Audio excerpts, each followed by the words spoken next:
madami wewe tala ramuchuti tala gan guchuti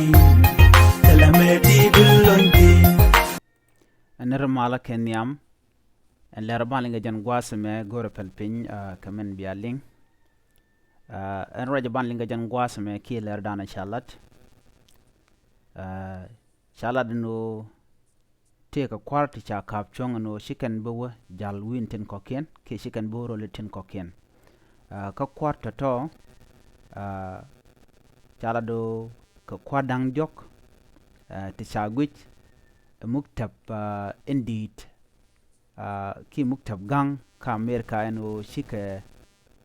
tishigo ki shika ngot chikan natul en muktab mo UNSC shikan ra chikan alat raja mo shikan lada no tega kware cha kapchong tichibi jal ka bana ka linkel kware shop ka diok ka do badana kaba ka chonga je biya je lingba ki letin konin chala da ken muktab andanen gangna du mon te ka rwandi ken kalat rwandi ngwana long ka kwinen ten konin chagu je no shibi jal wi mon ndodien ko shikarik to ngwan chikan kalat bana shuware raja danen banling karikti kariktin konin je to ka Bentiu ka kor gwase chiwa jen cha Läär me cha jalat ji Amerika en muktab mo bana je chulin kel arwaje chikan lat mi jiram jidit gorano jin bijin nyak nasin kokien ko Läär bukan kulo re jam shit kamen shialin ka tande shala no en wo shi muktab dini jan wi mon right chala no cha kwer Bentiu cha ja kapchong honorable Joseph ngwen Monytuil kana kwar dor dang ro re wich ka Bentiu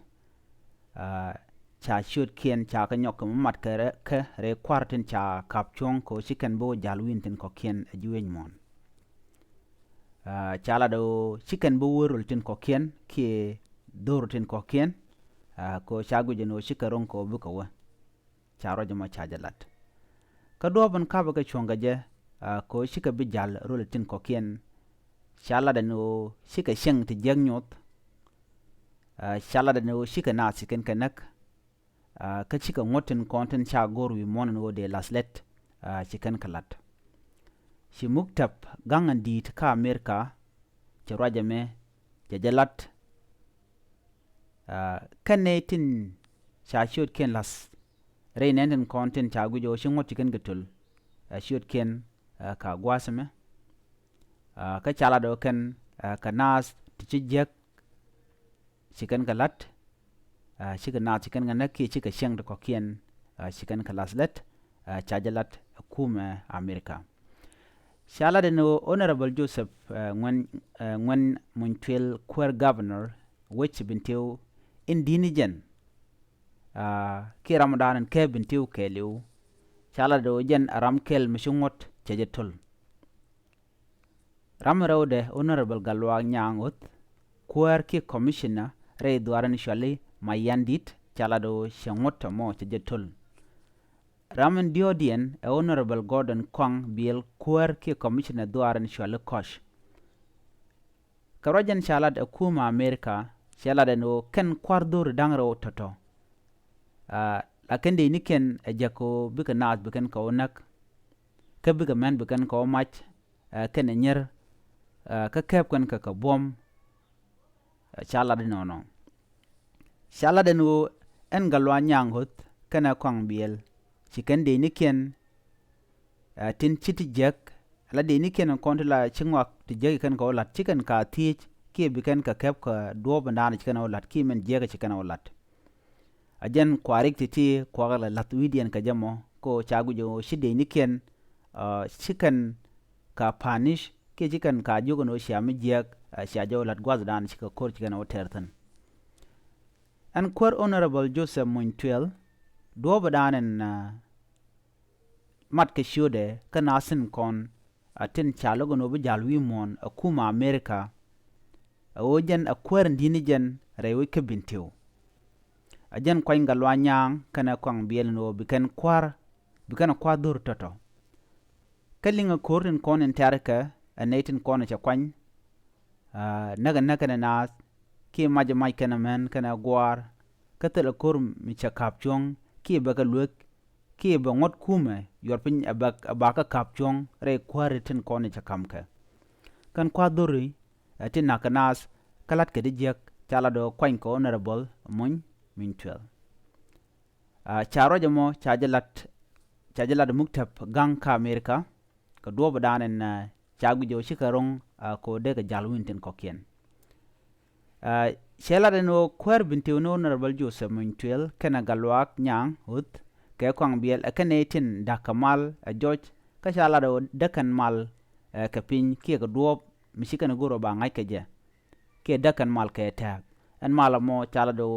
mal ron kina daro wido wal badak e dane shatan kam serpa ke ma yadit kane Dr. Ek ma chaten ko de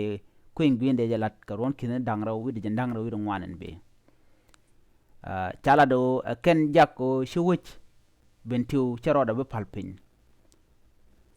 chu kume Amerika charoja ma chajalat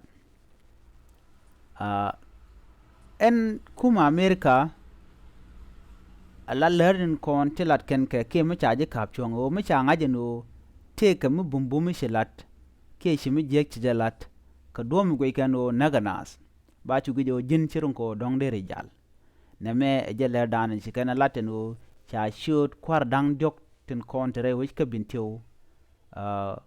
kwar dang raw tin de ping kwaran dit cha ka kap chong kuma Amerika ka chiken tin kon tin kap ga chonga je chiken ga shula de no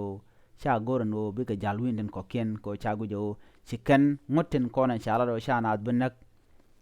shana be mach chiken ka tul wi ka kwiwin mon dan cha yorpinyo cha ka blat anat cha gujo chiken kwarto chiken be jalwi mon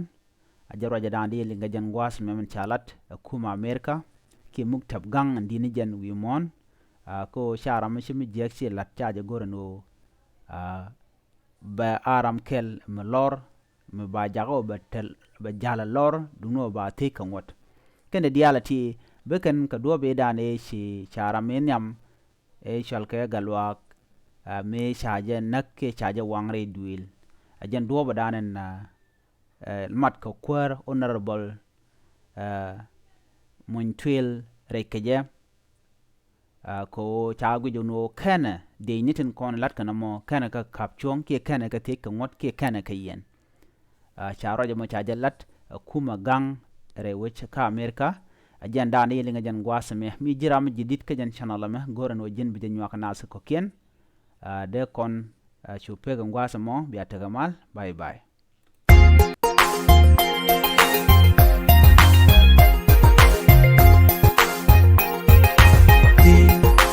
Dami wewe, tala hambu chuti, tala gami bichuti, tala meti bilonti. Kuma dami wewe, tala hambu chuti, tala gami bichuti.